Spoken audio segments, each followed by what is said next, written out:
नमस्कार, स्वागत है आप सभी का। आपके साथ मैं हूं पुनीत और एमपी दिन भर आप देख रहे हैं। खबरों की शुरुआत में सबसे पहले बड़ी खबर की बात करेंगे। भोपाल से बड़ी खबर यह कि प्रमोशन में आरक्षण का जो मामला है, इसको लेकर कल मंत्री समूह की अहम बैठक होने वाली है। गृह मंत्री नरोत्तम मिश्रा की अध्यक्षता में यह बैठक होनी है। कर्मचारियों के प्रमोशन के मामले पर मंथन किया जाएगा। इसके पहले भी दरअसल मंथन हो चुका है और ये दूसरी बार मंथन किया जाएगा। इस बीच सुप्रीम कोर्ट से प्रमोशन में आरक्षण को लेकर जो बात कही गई थी, जो निर्देश दिए गए थे, इसके बाद एक बार फिर से ये बैठक हो रही है। मध्य प्रदेश में 2016 से दरअसल प्रमोशन पर रोक लगी हुई है और 30,000 से ज्यादा कर्मचारी बिना प्रमोशन के रिटायर भी हो चुके हैं।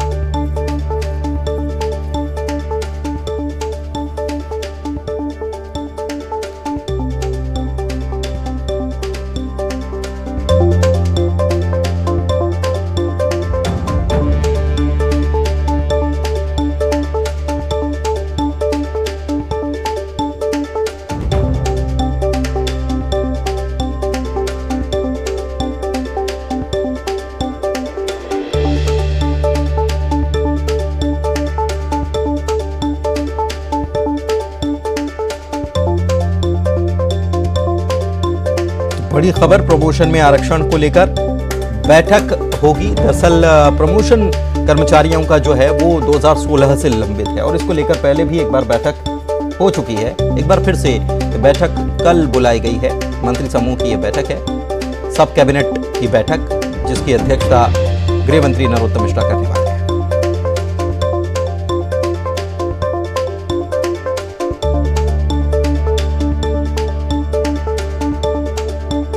शरद हमारे संवाददाता हमारे साथ फोन लाइन पर जुड़े हुए हैं, उनसे बात करते हैं। शरद, बीते दिनों भी सब कमेटी की बैठक हुई थी और उसके बाद 2 तारीख नियत की गई थी कि 2 तारीख को फिर सब कमेटी की बैठक होगी। और ख़ास बात यह कि सब कमेटी की बैठक हुई उसी दिन सुप्रीम कोर्ट जो है उसकी तरफ से प्रमोशन में आरक्षण को लेकर निर्देश भी दिए गए थे कि रोस्टर बनाया जाए और उस हिसाब से तय किया जाए। तो कल इस पर कोई अहम फैसला हो सकता है? देखिए, बिल्कुल उम्मीद यही की जा रही है कि सुप्रीम कोर्ट का जो फैसला आया, उस फैसले को ध्यान में रखते हुए किस तरीके से ये जो प्रमोशन में आरक्षण का मुद्दा है ये सुलझाया जा सकता है। क्योंकि देखिए, इसके कोर्ट में होने की वजह से करीब 30,000 से ज्यादा जो कर्मचारी हैं मध्य प्रदेश के, अनुमान है कि वो बिना प्रमोशन के ही रिटायर हो गए हैं। और कोर्ट ने जब ये कह दिया कि बिना डाटाबेस के ये प्रमोशन में आरक्षण लागू नहीं हो सकता, ऐसे में जो रास्ता है, क्या कुछ रास्ता निकाला जा सकता है, इसी पर चर्चा करने के लिए ये जो ग्रुप ऑफ मिनिस्टर बनाया गया था, उस ग्रुप ऑफ मिनिस्टर की जो बैठक है, गृह मंत्री नरोत्तम मिश्रा उसकी अध्यक्ष है। तो उनकी अध्यक्षता में ये महत्वपूर्ण बैठक 11 बजे होगी और संभव है कि इस बैठक में कोई ऐसा रास्ता प्रमोशन को लेकर कर्मचारियों को निकाला जाए जो उनके ही हित में हो। बहुत बहुत शुक्रिया आपका शरद, इस तमाम जानकारी। चलिए आगे बढ़ते हैं। सीएम शिवराज सिंह चौहान गोवा के दौरे पर हैं और उन्होंने डापोली विधानसभा क्षेत्र में एक चुनावी सभा को संबोधित किया और बीजेपी सरकार के कामों की उपलब्धियों को गिनवाया। सीएम ने गोवा को गोल्डन गोवा बताया, साथ ही गोल्डन गोवा का मतलब भी बताया। गोवा भारतीय जनता पार्टी का संकल्प है और गोल्डन का गोवा का मतलब तो मैंने समझा दिया। गोल्डन का मतलब भी आप सुन लो, जी से ग्रोथ, लगातार ग्रोथ बढ़ती रहेगी, प्रगति के पथ पर अग्रसर रहेगा हमारा गोवा। ओ से अपॉर्चुनिटीज, संभावनाओं से भरा हुआ गोवा, इसकी सारी संभावनाओं का दोहन करेंगे, ये मैं आपको वचन देता हूं। एल से लॉफुलनेस, कानून और व्यवस्था का राज। जब कांग्रेस आती है तो करप्शन आता है, जब कांग्रेस आती है तो क्राइम आता है। मुझे कहते हुए गर्व है, प्रमोद सावंत के राज में कानून और व्यवस्था की स्थिति बहुत बेहतर हुई है। डी से डेवलपमेंट, लगातार विकास, और जो हमने कल्पना की है गोवा के विकास की, उसको हम पूरा करेंगे। ई से इफिशिएंट, सक्षम गोवा, और एन से न्यूनेस, नयापन, और तेजी से आगे बढ़ के। अब बात बजट की, मतलब उस रोड मैप की जिस पर अगले 1 साल तक देश की अर्थव्यवस्था दौड़ेगी। सरकार की तरफ से इसे अमृत काल बजट बताया गया, लेकिन विपक्ष ने इसे नाउम्मीद करने वाला बताया। ग्रीन इकोनॉमी पर फोकस। ये बजट अर्थव्यवस्था को मजबूती देने के साथ ही सामान्य मानवी के लिए अनेक नए अवसर बनाएगा। ये बजट मोर इंफ्रास्ट्रक्चर, मोर इन्वेस्टमेंट, मोर ग्रोथ और मोर जॉब्स की नई संभावनाओं से भरा हुआ है। कृषि और कारोबार को राहत। ये ग्राम विकास, कृषि विकास, श्रमिक कल्याण, इंफ्रास्ट्रक्चर डेवलपमेंट, पूर्वोत्तर एवं पहाड़ी क्षेत्रों के विकास को समर्पित बजट है। डिजिटल करेंसी को हरी झंडी। It is therefore proposed to introduce digital rupee using blockchain and other technologies to be issued by the Reserve Bank of India starting 2022 and 23. Any income from अगले 25 साल का ब्लूप्रिंट।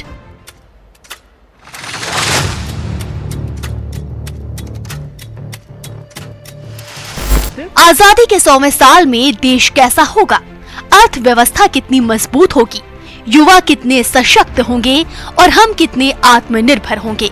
साल 2022-23 का budget इसी सवाल का जवाब है। it lays a parallel track of 1. A blueprint for the Amrit Kaal, which is futuristic and inclusive. This will directly benefit our youth, women, farmers, the scheduled castes and the scheduled tribes, with potential to create 60 lakh new jobs.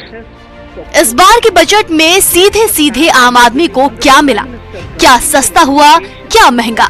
इस बात को जानने से पहले tax को लेकर वित्त मंत्री ने क्या कहा, ये जान लीजिए। Proposing a new provision permitting taxpayers to file an updated return on payment of additional tax. This updated return can be filed within 2 years from the end of the relevant assessment year. किसी सामान का सस्ता और महंगा होना अब GST के तहत तय होता है। बावजूद इसके 5% कस्टम ड्यूटी को घटाकर कई सामान को सस्ता किया गया है। चमड़ा, कपड़ा, खेती का सामान, पैकेजिंग के डिब्बे, मोबाइल फोन चार्जर और जेम्स एंड ज्वेलरी सस्ते होंगे। कट और पॉलिश डायमंड के अलावा स्टील स्क्रैप और मेंथा ऑयल भी अब पहले के मुकाबले सस्ता मिलेगा। वहीं विदेशी छाता महंगा होगा। अक्टूबर से बिना ब्लेंडिंग वाले फ्यूल पर 2 रुपए प्रति लीटर के हिसाब से एक्साइज ड्यूटी लगेगी। साथ ही इम्पोर्टेड आइटम्स अब महंगे होंगे। अब हम आपको बजट 2022 की बड़ी घोषणाओं के बारे में बताते हैं। मसलन अब ई पासपोर्ट बनेगा, इलेक्ट्रिक व्हीकल के लिए battery swapping policy, 1 nation 1 registration, online e bill system, दिव्यांगों के लिए परिजनों को टैक्स में राहत, 3 साल में 400 नई Vande Bharat train, 100 cargo terminal, startups को 1 साल की और मोहलत दी जाने की घोषणा की गई। वहीं गंगा किनारे होने वाली खेती को लेकर क्या कहा गया, आप खुद सुनिए। Chemical free natural farming will be promoted throughout the country with a focus on farmers' lands in 5-kilometer wide corridors along the river Ganga at the first stage, and 2.37 lakh crores will be the direct payment of MSP value to their accounts. Corona संकट को देखते हुए सरकार ने ई शिक्षा की व्यवस्था पर भी जोर दिया है। 1 class, 1 TV channel program of PM E-Vidya will be expanded from 12 to 200 TV channels. नए बजट को लेकर सरकार की तरफ से कई दावे किए जा रहे हैं, लेकिन विपक्ष की नजर से ये बजट कैसा है, आप खुद सुन लीजिए। कुछ नहीं, नथिंग, ये इस बजट का सार है। जिस प्रकार से ये पेश किया, ये वित्त मंत्री और सरकार के जिद्दीपन, उनकी कठोरता और उनकी निर्दयता का सूचक है, उसे दर्शाता है। आम आदमी का बजट है, ना किसानों का बजट है, ना महिलाओं का बजट है, ना युवाओं का बजट है, ना बुजुर्गों का बजट है। ये बजट फिर से वही प्रूव करता है कि पॉलिसीज बगैर सोचे समझे ये सरकार करती है और कुछ लोगों का एजेंडा चलाती है। बता दें कि प्रधानमंत्री नरेंद्र मोदी बुधवार को 11 बजे बजट 2022-23 के बारे में दोबारा बात करेंगे। मुमकिन है तब बजट को लेकर स्थितियां कुछ और भी साफ होंगी। Bureau report, news 18 network. मुख्यमंत्री ने आम बजट को सराहा है और इसे नए भारत के निर्माण का बजट बताया है। केन बेतवा लिंक परियोजना पर 44,000 करोड़ से ज्यादा की रकम खर्च होगी, लेकिन अभी तो केंद्र ने 1400 करोड़ रुपए की ही रकम का प्रस्ताव किया है और इसे जारी किया है। मध्य प्रदेश के लिए इसे बड़ी सौगात मुख्यमंत्री बता रहे हैं और कह रहे हैं कि इससे हमारा बुंदेलखंड बदल जाएगा। ये नए भारत के निर्माण का बजट है। नदी जोड़ो परियोजना के अंतर्गत कैन और बेतवा को जोड़ने पर 44,000 करोड़ रुपए से ज्यादा की धनराशि खर्च की जाएगी। बुंदेलखंड बदल जाएगा हमारा। बजट को लेकर मंत्री, बीजेपी नेताओं का क्या कुछ कहना है, सुनवा रहे हैं आपको। बेतवा लिंक ने उस आंदोलन को शुरुआत किया है। 44,000 करोड़ की वो स्कीम है, लेकिन साथ में 5 ऐसे स्थानों को चिन्हित किया सरकार ने जो ऐसे बेसिन में है जहां बरसात में भी पानी नहीं होता। डेफिसिट बेसिन से सरप्लस बेसिन को जोड़ना ये भारत सरकार की इच्छा रही है, लेकिन मूर्त रूप नहीं ले सकी थी, उसको लाकर खड़ा किया कि जनोपयोगी बजट है, जनता के हित का बजट है। निश्चित रूप से हमारी इकोनॉमी के लिए बूस्टर डोज है। ये ऐसा बजट है जिसमें सब वर्गों का ध्यान रखा गया है। ये किसान हितैषी बजट है। ये गांव को आत्मनिर्भर बनाने वाला बजट है। दलित, महिला और नौजवान सबको साथ में लेकर चलने वाला बजट है। और इस बजट के अंदर आम लोगों की जो मूल आवश्यकताएं हैं उनको पूरा करने वाला ये बजट, इसको हम कह सकते हैं। बहुजन हिताय बहुजन सुखाय, सभी वर्गों के हितों का ख्याल इस बजट के अंदर रखा गया है। ये पहला ऐसा बजट है, देश के प्रधानमंत्री माननीय मोदी जी ग्लासगो समिट में जो बोलकर कमिटमेंट करके आए थे, उसका एक एक अक्षर पालन किया है। और केंद्रीय बजट को लेकर हरदा के किसानों का क्या कुछ कहना है, आइए आपको सुनवाते हैं। वर्तमान में एक इसमें बहुत अच्छी स्कीम किसानों के लिए दी है, ड्रोन से स्प्रे वगैरह, ताकि समय की और लागत की बचत हो। और बारिश में जहाँ अंदर खेत में नहीं जा सकता किसान, वहाँ ड्रोन जाकर के स्प्रे कर सकता है और बीमारी और फसल की सुरक्षा कर सकता है। किसान हितैषी बजट है, बहुत अच्छा बजट मतलब दिया है सरकार ने, इससे किसानों को फायदा होगा। आज बजट आया, वैसे अच्छा आया है, वो क्या किसान के हित में है। वो वक्त एक ब्रेक का हो चला है, जल्द लौटेंगे।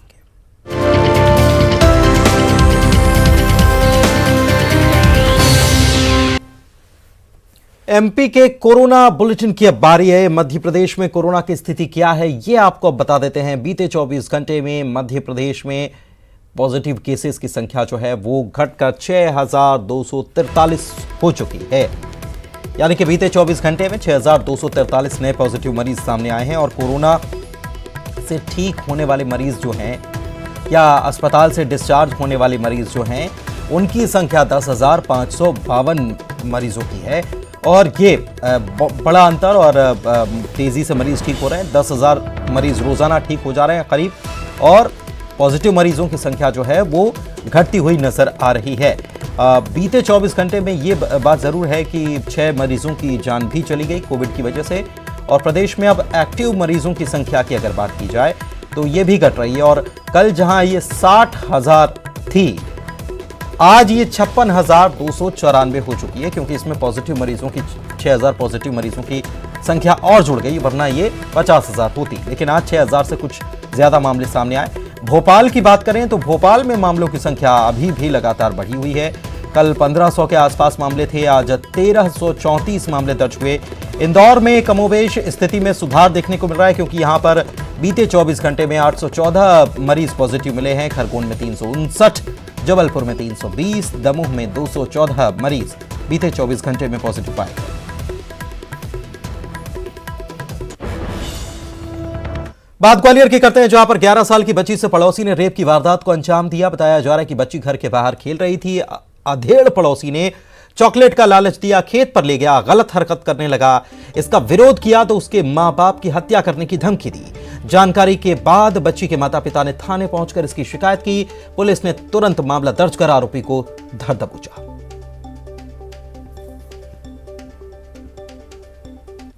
सतना के जिला न्यायालय परिसर में उस वक्त हड़कंप मचा जब एक युवक गहरे कुएं से चीख पुकार करने लगा। बताया जा रहा है कि नशे की हालत में दीवार पर बैठा था और गहरे कुएं में जा गिरा। गनीमत रही कि कुएं में पानी कम था, गंदगी उसमें पटी थी। युवक कुएं के अंदर से मदद की गुहार लगाने लगा। सुनकर वकीलों ने रस्सियों के सहारे से बाहर निकाल लिया। रतलाम की बात करते हैं, जहां पर एक निजी डॉक्टर के साथ मारपीट का वीडियो वायरल हो रहा है। बताया यह जा रहा है कि डॉक्टर पर महिला पेशेंट के साथ छेड़छाड़ के आरोप लगे थे। बाद में डॉक्टर ने माफी मांगकर मामले का पटाक्षेप करना चाहा, लेकिन महिला और उसके परिजनों ने डॉक्टर को पीट दिया। डॉक्टर के माफी मांगने और फिर उसके साथ मारपीट करने का वीडियो सोशल मीडिया में वायरल है, लेकिन दोनों पक्षों ने थाने में इसकी कोई शिकायत नहीं की। इधर छतरपुर की बात करेंगे। यहां पर ऑनलाइन गेम खेलने के शौकीन 2 नाबालिग छात्रों ने चोरी की वारदात तक को अंजाम दे डाला। ऑनलाइन पढ़ाई के दौरान फ्री फायर गेम खेलने की लत इन छात्रों को लग गई थी और इन छात्रों ने नया मोबाइल खरीदने और रिचार्ज के लिए घर में ही मां के गहनों पर हाथ साफ कर दिया। सोने का हार और जंजीर को बाजार में बेचकर इन लोगों ने नया मोबाइल खरीदा और उसे रिचार्ज कर गेम खेलते रहे। कुछ दिनों के बाद छात्र की मां को जब अलमारी से सोने का हार और जंजीर गायब मिली तो मामला पुलिस के पास पहुंचा। जांच हुई तो साफ हो गया मामला कि हुआ क्या था। नाबालिग छात्रों के चुराए सोने के हार और जंजीर को दुकान से बरामद कर इनको समझाइश देकर छोड़ दिया गया है। छतरपुर जिला अस्पताल की बात करेंगे। अव्यवस्थाएं चरम पर हैं। आलम यह है कि यहां जरूरत पड़ने पर स्टाफ मौजूद नहीं रहता। ताजा मामला संतोष रेकवार नाम के फॉरेस्ट गार्ड के शव का, जिसका पोस्टमार्टम कराने को लेकर परिजन जब जिला अस्पताल पहुंचे तो शव को ले जाने के लिए वहां कोई वार्ड बॉय नहीं था। मजबूरी में परिजनों ने शव को स्ट्रेचर पर रखा और ले जाने लगे। इस दौरान शव गिर गया। हालांकि बाद में फिर से स्ट्रेचर पर रखकर उसका पोस्टमार्टम कराया गया। सीएमएचओ कार्रवाई की बात कह रहे हैं। शाहजहांपुर के आला उमरोद गांव में आज नाले में डूबने से 2 बहनों की मौत हो गई। दोनों बच्चियां खेल रही थीं और इसी दौरान एक बच्ची का पैर फिसल गया। दूसरी बच्ची ने उसे बचाने की कोशिश की और दोनों की जान चली गई। आइए चलते चलते देख लेते हैं क्या है cryptocurrency.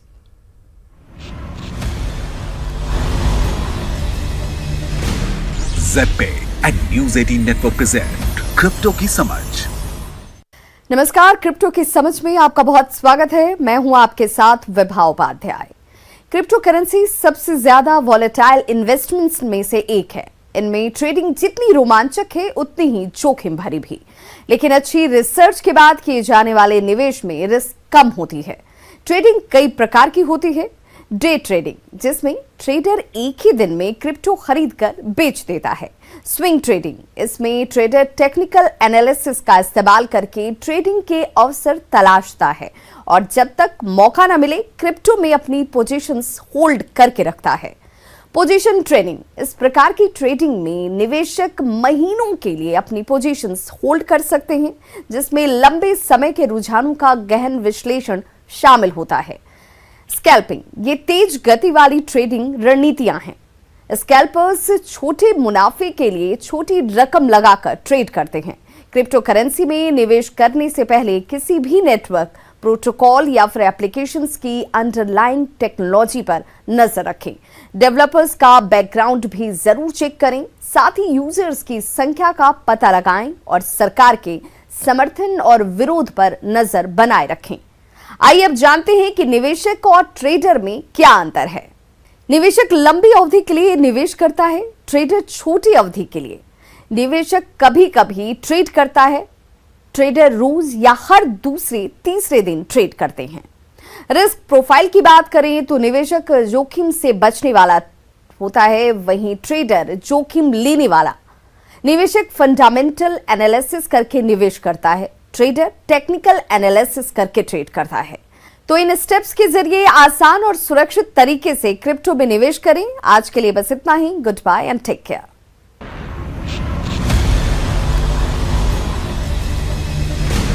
ZebPay and News 18 network present crypto की समझ।